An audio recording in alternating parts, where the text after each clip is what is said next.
अस्सलाम वालेकुम जी। मैं हूँ सुहेल वड़ाइच और आज जो मौजू चुना है वो बड़ा ज़ेर बहस है कि मुस्लिम लीग नून और पीपल्स पार्टी का मुआहिदा क्या है। और यूसुफ रज़ा गिलानी साहब ने कहा है कि ये तय हुआ था कि हाफ़ हाफ़ टर्म की जाएगी वज़ीर आज़म की। पहले नून का वज़ीर आज़म होगा, फिर पीपल्स पार्टी का होगा, और इसी तरह बाकी ओहदे जो हैं वो भी आधी आधी टर्म के लिए। लेकिन मुझे इस नज़रिए से इख्तलाफ है। मेरी जो अंदरूनी ज़राए से और सदर ज़रदारी के करीबी ज़राए से मुझे जो पता है पहले से, वो ये है कि पहला जो ड्राफ्ट आपस में मुआहिदा हुआ था, जिसमें यही तय पाया था कि जो है आधा आधी टर्म जो है वज़ीर आज़म की होगी, आधी टर्म जो है वो शहबाज शरीफ करेंगे और आधी टर्म जो है वो बिलावल भुट्टो करेंगे। लेकिन बाज़-अज़ां खुद ज़रदारी साहब ने ये सोच के कि इससे हमें भी नुकसान होगा और कोalition को भी नुकसान होगा, और उन्हें फिर पिछला तजर्बा याद था कि पिछली दफ़ा पहले नून और पीपल्स पार्टी ने मिल के कोalition बनाई थी, तो बाद में नून जो थी वो निकल गई थी और सारा इल्ज़ाम पीपल्स पार्टी पे आ गया था। तो पीपल्स पार्टी के नज़ाये का ये ख़्याल था कि अगर हम हुकूमत बाद में करेंगे तो वो कहेंगे कि जी अच्छे काम तो हमने किए हैं और बुरे काम पीपल्स पार्टी ने किए हैं। दूसरी तरफ नून लीग के भी कुछ तहफ़्फ़ुज़ात थे। नून लीग ये शुरू में ही जब ये इलेक्शन 2024 हुआ तो बड़ी दिलचस्प सूरत-ए-हाल थी। उस वक़्त सूरत-ए-हाल ये थी कि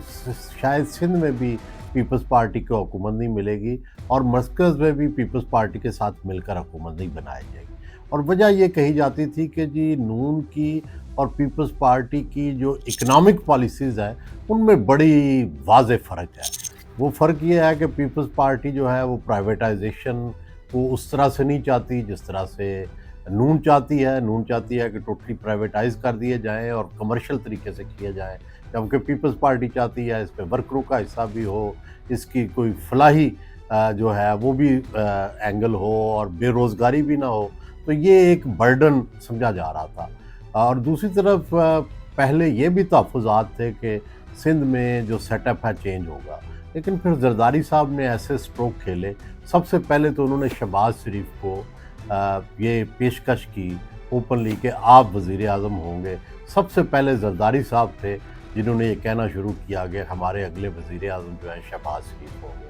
और फिर उन्होंने ये भी सरेंडर कर दिया कि आप ही पूरे 5 साल जो है वो हुकूमत करें, हम जो हाफ़ टर्म है वो भी नहीं लेंगे और हम सिर्फ़ आपका जो है वो साथ देंगे, और आप ही अपनी पॉलिसियाँ बनाएँ, आप ही सब कुछ करें। बाकी उन्होंने ये कहा था कि जी हमें पंजाब का गवर्नर दें। यहाँ उन्हें अभी भी इख्तलाफ है कि पंजाब में जो उनसे पावर शेयरिंग फार्मूला तय हुआ था उस पर अमल नहीं हुआ। और दूसरी तरफ बलूचिस्तान में उन्हें कामयाबी मिली पहली दफ़ा कि ये जो था उनका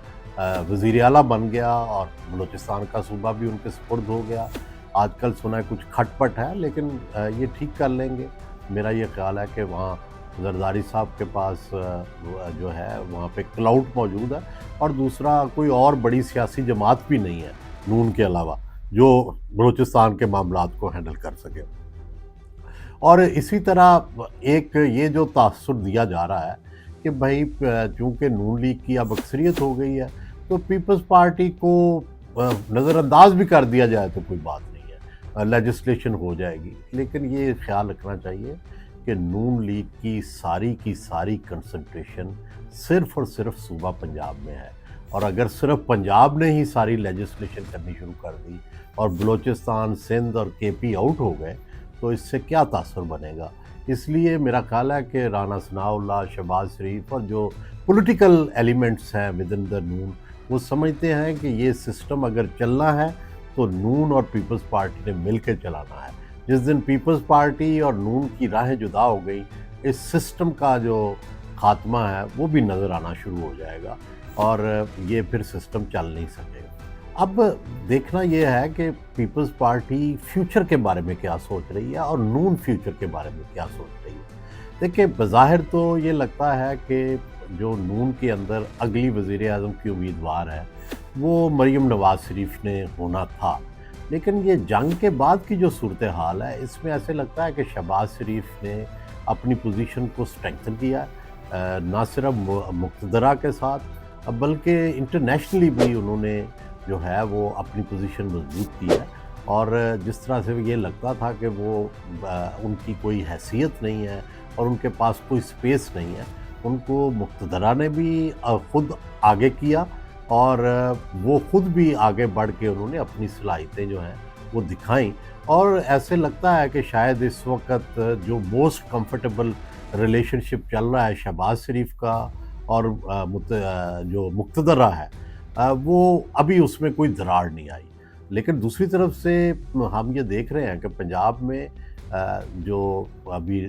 ضمنی انتخابات میں نون کو فتح ملی ہے، تو اس کا کریڈٹ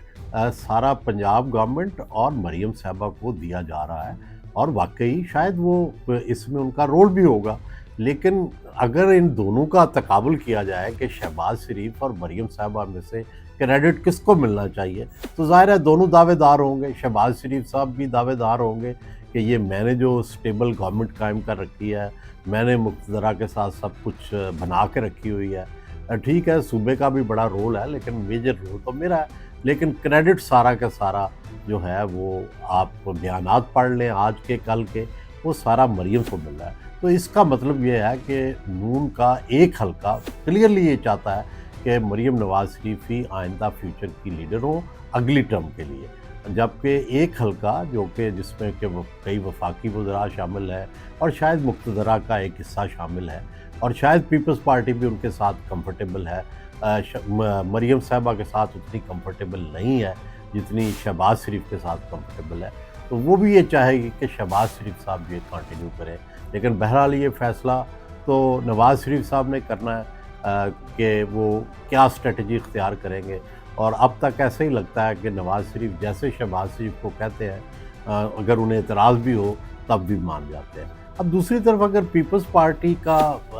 ہم جائزہ لیں کہ وہ فیوچر میں کیا کریں گے، بظاہر پنجاب کے اندر ان کی کوئی ٹانگیں نہیں لگ رہی، بظاہر پنجاب کے اندر کوئی ڈیولپمنٹ ان کی پولیٹیکل ہمیں نظر نہیں آ رہی۔ ایک مظفر گڑھ سے انہوں نے سیٹ جیتی ہے جو کہ پہلے ہی ان کے پاس تھی، اور دوسری طرف ڈیرہ غازی خان میں جو انہوں نے لغاریوں کے خلاف کھوسا کو کھڑا کیا، اس میں بھی انہیں کامیابی نہیں ہوئی۔ تو ابھی اس کے لیے وہ کیا پلاننگ کر رہے ہیں؟ میرا تو یہ خیال ہے کہ ابھی ان کے پاس کوئی کارڈ نہیں ہے، نہ نون انہیں سپیس دے رہی ہے کہ وہ پنجاب کے اندر کوئی تھوڑی سی بھی اپنی پریزنس رکھے۔ مثلا گیلانیز جو ہیں وہ ملتان کے اندر ان کی بڑی سٹرانگ پریزنس ہے، لیکن میرا نہیں خیال کہ ان کو سپیس ملی ہے کہ وہ کوئی اپنا چمتکار دکھا سکیں یا اپنی سپیس کو بڑھا سکیں۔ جتنی کہ محدود انہیں سپیس ملی ہوئی ہے اسی میں وہ کام کر رہے ہیں، اور کوئی اتنے کمفرٹیبل وہ نظر نہیں آ رہے جس سے لگے کہ بھئی وہ آئندہ الیکشن میں کوئی اور کامیابی مزید حاصل کر سکیں گے۔ تو اس زرداری صاحب ظاہر ہے یہ سوچتے ہوں گے کہ ایک طرف تو یہ ہے کہ وہ جب ریٹائر ہوں گے آئینی صدارت کے بعد، کیا اگلی دفعہ پھر وہ دوبارہ کریں گے یا نہیں کریں گے؟ مجھے نہیں لگتا کہ صدر زرداری صاحب کی صحت بھی، اور دوسرا وہ اپنے آپ کے بارے میں یہ سوچتے ہیں کہ میں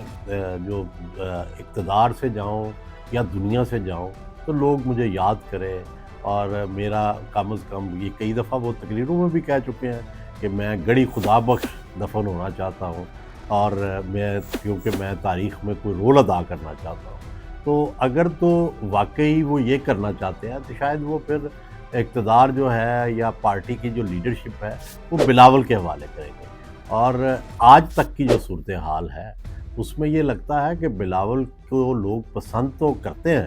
لیکن اس وقت تک انہیں اسٹیبلشمنٹ کی مکمل حمایت اور پنجاب میں ان کے پاؤں نہیں لگ رہے۔ یہ دو وہ بڑی وجوہات ہیں جن کی وجہ سے ابھی ایسا نہیں لگتا کہ وہ وزیر اعظم بن سکے۔